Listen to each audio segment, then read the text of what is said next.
तो आज हम देखते हैं क्या पूछा है question. Explain the following term about the robot. Accuracy, resolution, repeatability, speed of movement, load carrying capacity और रिलायबिलिटी, ये सब क्या होती है टर्म। तो पहला क्या है टर्म एक्यूरेसी। एक्यूरेसी में क्या होता है हमारा कि refer to capability to position its wrist at a given targeted point within the its work volume. इसका मतलब क्या है कि रोबोट का वो कैपेबिलिटी पता करे किसके रिस्पेक्ट में, पोजीशन के, रिस्ट का कैपेबिलिटी पता करे कि जो उसको टारगेट पॉइंट दिया गया था उस वर्क को वो परफॉर्म किया अपने वर्क वॉल्यूम के, वो हमारा रिफर करता है। तो क्या हमारा सिंपली एक्यूरेसी का मतलब क्या है कि कैपेबिलिटी होता है किसके, पोजीशन के आधार पर, किसका, रिस्ट का, और गिवन जो कोई टारगेटेड पॉइंट होता है उसको वो किस वर्क वॉल्यूम से वो कंप्लीट किया उस टास्क को, ये हमारा किस में आता है, एक्यूरेसी का वो डेफिनेशन है। और एक्यूरेसी क्या होता है, closely related to spatial resolution. Spatial resolution ये क्लोजली रिलेट होता है। इसमें क्या होता है कि रोबोट के एबिलिटी को रीच करते हैं particular point in space depend on the ability to divide its joint movement into small increment. कि वो जो ज्वाइंट मूवमेंट होता है ये एक प्रकार का, आप सिंपली समझिए कि एक्यूरेसी का मतलब क्या होता है कि ये स्पेशियल रिजोल्यूशन की तरह इसका जो रिलेशन है। और इसमें क्या होता है कि रोबोट क्या यूज करता है, कोई भी पार्टिकुलर पॉइंट होता है जो उसको उसके एबिलिटी को डिपेंड कराता है किसमें, ज्वाइंट मूवमेंट को वो किसमें इंक्रीमेंट करा देता है, स्मॉल स्मॉल इंक्रीमेंट में कर देता है। और इसमें क्या होता है हमारा जो एक्यूरेसी ऑफ रोबोट होता है वो क्या होता है, one half of a distance between two adjacent resolution. जो रिजोल्यूशन का डिस्टेंस होता है उसका वन हाफ होता है हमारा क्या, एक्यूरेसी होता है।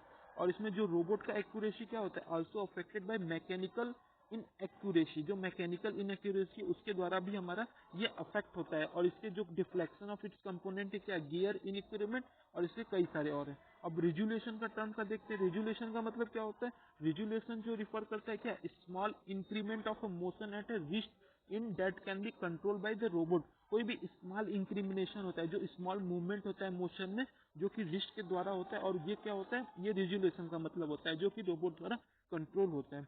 और इसमें क्या होता है आपका, it is determined largely by robot. जो रोबोट कंट्रोल रिजोल्यूशन के द्वारा डिटरमाइन होता है। और ये किस पे डिपेंड करता है, पोजीशन कंट्रोल सिस्टम या फीडबैक मेजरमेंट सिस्टम, ये सारी चीजें होती हैं इसमें।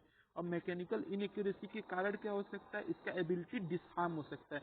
और रिजोल्यूशन को हम ये भी कर सकते हैं कि some of control resolution and mechanical inaccuracy. तो आप फिर से समझिए कि रिजोल्यूशन का मतलब क्या है, जिसमें आपका कंट्रोल रिजोल्यूशन और मैकेनिकल इनएक्यूरेसी है, ये सारी चीजें हमारी किसमें आती हैं, रिजोल्यूशन में।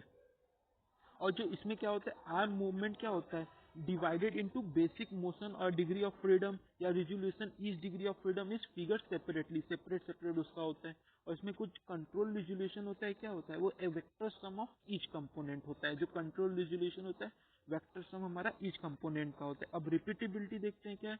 रिपीटेबिलिटी में हमारा क्या आता है कि repeatability express the level of agreement between achieve position of a robot movement perform under the same condition. मतलब उसको कंडीशन क्या दिया गया, सेम कंडीशन दिया गया, और वही सेम मूवमेंट को, वही सेम पोजीशन को, वो कि उसको सेम पोजीशन वो क्या क्या किया, ये सारी चीजें हमारी इसमें आती हैं रिपीटेबिलिटी में। कि उसको कंडीशन सेम दिए, फिर उस पर डिफरेंट डिफरेंट इनपुट देते हैं, हम आउटपुट चेक कर रहे हैं कि क्या वो सेम आ रहा है। Resultant motion lead to serve this और डिस्कॉर्डेंट डिस्प्लेसमेंट। उस पर डिफरेंट डिफरेंट वैल्यू पुट करके हम चेक करें क्या वैल्यू सही आ रहा है कि नहीं आ रहा है। और रिपीटेबिलिटी क्या होता है, एक स्टेटिस्टिकल टर्म है जो कि एसोसिएटेड किसके द्वारा है, कि पोजीशन ऑफ टारगेट, कि उस टारगेट को पा ले रहा है कि नहीं पा ले रहा है, ये होता है हमारा।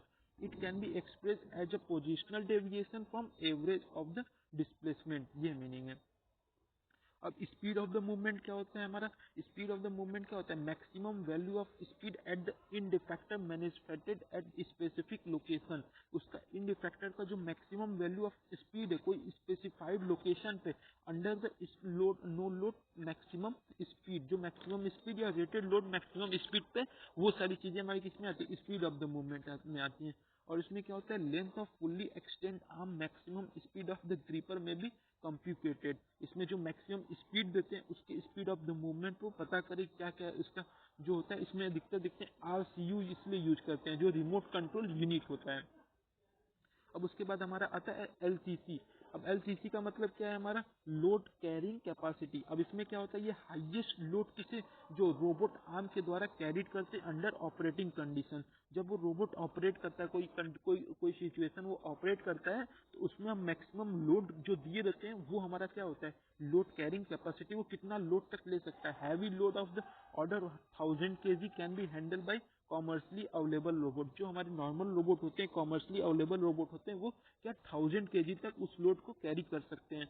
अब उसके बाद क्या है, कोई भी रेटेड कैपेसिटी, जो भी कोई भी रेटेड कैपेसिटी अगर हमको वेट कर मेजर करना है कि वेट ऑफ क्या उसका होना चाहिए, अगर हमको एक्स्ट्रा कोई भी लोड देना है तो उस पर लगा के हमको पता कर सकते हैं कि उसका लोड कैरिंग कैपेसिटी कितने तक इंक्रीज कर सकता है, एक्स्ट्रा लाइट लोड कितना हो सकता है। अब रिलायबिलिटी का मतलब क्या होता है, जो average time of the failure. अब देखिए कि उसका जो रिलायबिलिटी किस पे डिपेंड करता है, हमारा स्पीड और लोड पे डिपेंड करता है कि उसको कितना दिए और उस ऑपरेट से वो क्वालिटी ऑफ द रोबोट और डिजाइन को कंट्रोल को कर रहा है। तो ये सारी चीजें हमारी इसमें आ जाती है रिलायबिलिटी। और industrial robot usually high value of mean time means of failure, इसका एमटी, इसका याद कर लीजिएगा फुल फॉर्म, मीन क्या है, मीन टाइम बिटवीन फेल्योर्स। इसका वर्ड याद करेंगे, किसमें हमारा यूज होता है, रिलायबिलिटी में होता है।